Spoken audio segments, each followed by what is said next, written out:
There are sources of income. Yes, we can make them and we get income.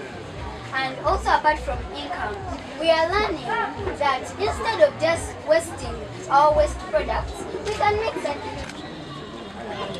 Mama, ng'ozze wano olina akyakabonero k'oyongedde otuyigiriza tukwebaza kubanga tokoma bukomi kubanga otendese abaana ba Buganda naye kano leero kozze otuyigiriza bupya ti omuntu yenna mu bulamu buno obaako akadde k'ofuna n'oddayo eka.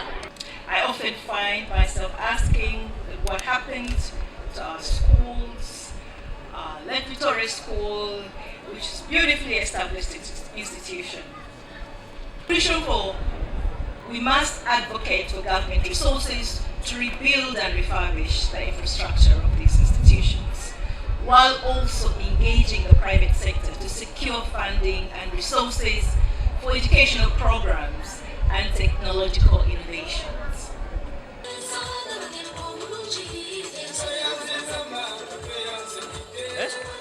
Download the app on App Store or Google Play Store now. Vision Digital Experience, the future of media.